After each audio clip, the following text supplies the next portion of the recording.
And the thing about getting stuck in the judgment trap is that you get stuck in it. It halts the progress of yourself and your ability to be useful and to be of service to those around you. We're back with another reflection on the Daily Vedantic. Today's reflection is on the judgment trap. As we progress in something, especially something that we see working so well within our lives, like a proper worldview,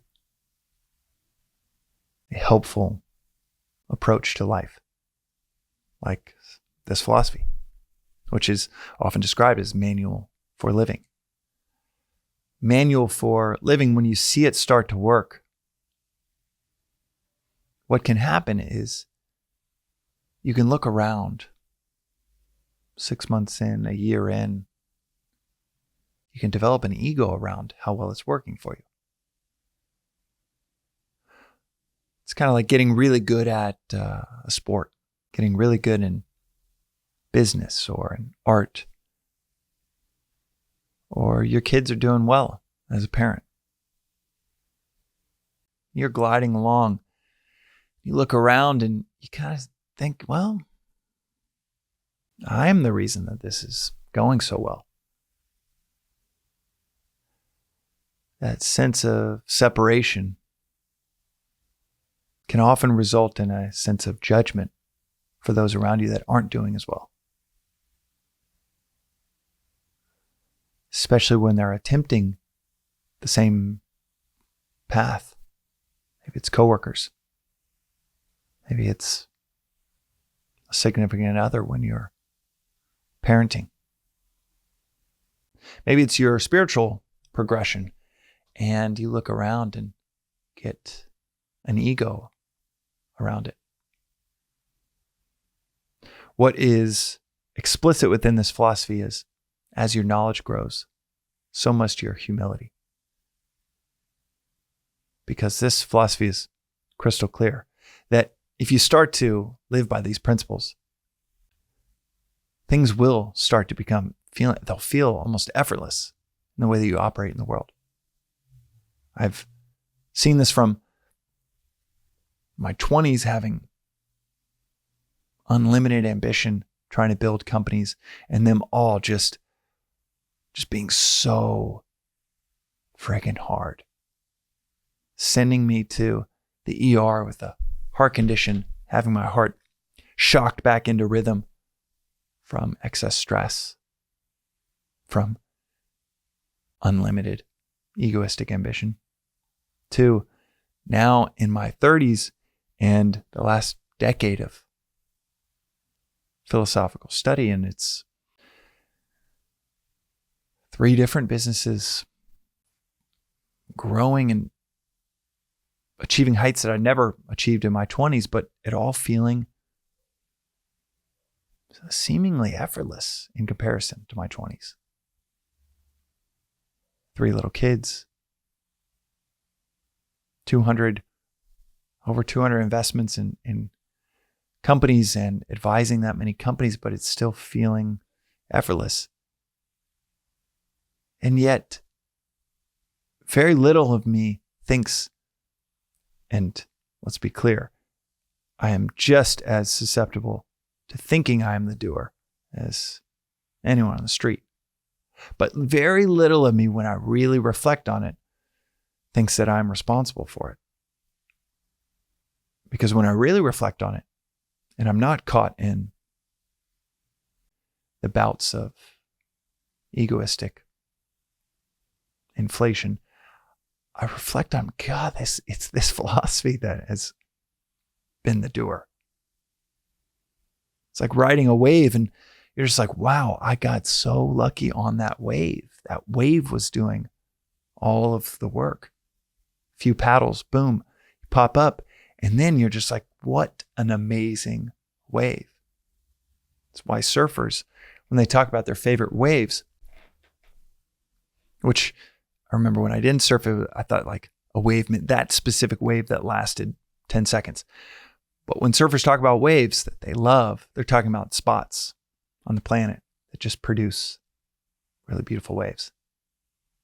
Surfers will talk about these waves like they're their best friend.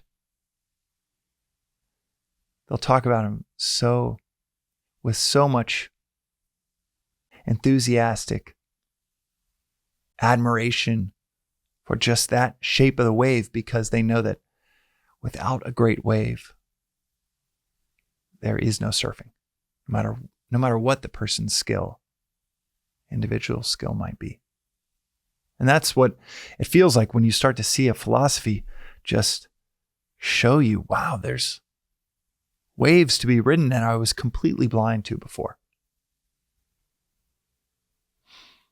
But in addition to this philosophy being explicit that life will feel more and more effortless, this philosophy is also explicit in saying you have to cultivate exact same time you're cultivating knowledge about that manual for living. You're also cultivating humility. One of the most important texts within this philosophy, the Bhagavad Gita, out of perhaps the two most important takeaways. A little cliffhanger to get you to come back to a future episode. So I'm only going to tell you one of them. You'll get the other one in the next few days, future episode. But out of these two, perhaps most important takeaways, one of them is, I am not the doer. That out of this 2,500-year-old text, one of the most important lessons in the entirety of the text is that you are not the doer. It's quite the ego letdown, cut down, demolition that you are not the doer. Why is that so critical? Why is it so critical to cultivate that sense of humility? That conceptual framework that I am not the doer, until you can go beyond the concept and feel it. I don't even know how this is happening. I'm just on the surfboard riding this wave. Because if you don't cultivate that, then the ego will inflate inevitably. And you enter the judgment trap. Why is my mom like this? Why do my parents do it this way? My brother, my sister-in-law, my friend, my spouse, my coworkers, don't they get it? And with them not getting it, they're just in the way of my surfboard. Trying to surf, they're all just in my way. The judgment trap is the opposite of, God bless them because I was there. I remember doing the very same thing months ago, years ago. Blowing up a relationship, blowing up a situation, lying like that, feeling so insignificant or out of immense insecurity, doing this or doing that, instead of a sense of superiority, it's a growing sense of identification of, that is a bummer. Yeah, it might be getting in my way of what I want, but I did the same thing last Tuesday.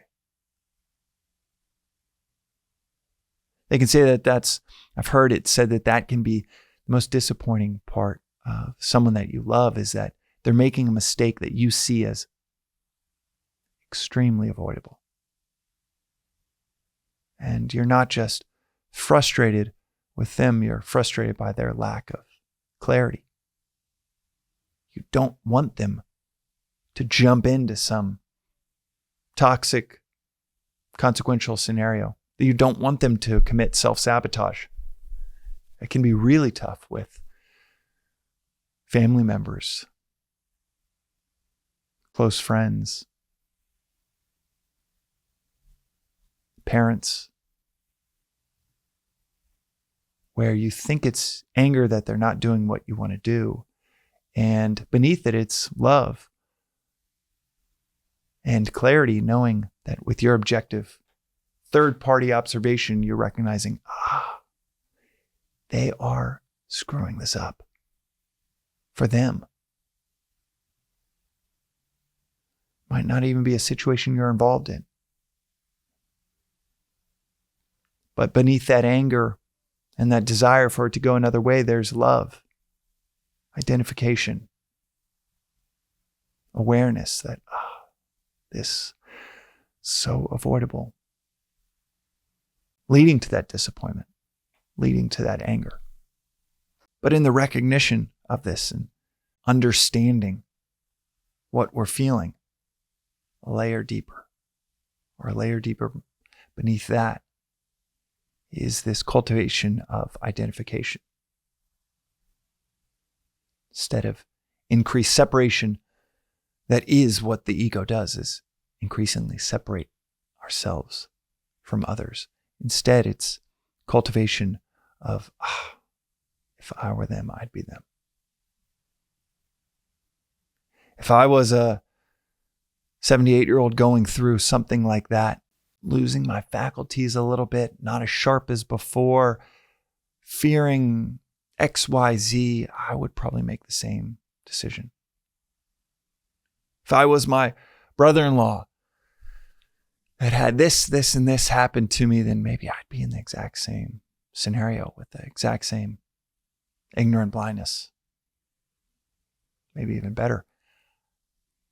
I'm not going through that exact same logistical scenario, but I'm probably so blind in my own ways that whatever my brother-in-law is doing for self-sabotage, I'm probably doing the same thing, just a slightly different flavor, slightly different logistical scenario, but shit, I probably do the same thing when I also become defensive in arguments or conversations with coworkers. It's like Christ said, I did not come to judge the world, but to save it. It's so easy and tempting to want to get off at the bus stop of judgment, to take our tiny little morsel of knowledge, perspective, talent, and to inflate the ego. But if you continue with that knowledge, that pursuit, stay on that bus, it's taking you where you ultimately want to go. You end up being a helpful force in the situations where instead of separation and judgment, you become someone of immense help and service to the very people the prior you might have judged. And the worst part about getting stuck in the judgment trap is that we get stuck and our progress is halted. Progress for ourselves, the progress for our usefulness, service to those around us. And the thing about getting stuck in the judgment trap is that you get stuck in it. It halts the progress of yourself and your ability to be useful and to be of service to those around you, therefore halting the development, the progress of your entire community. And that's today's reflection on the Daily Vedantic. Don't get stuck. Do not get stuck in the judgment trap. We'll see you next time.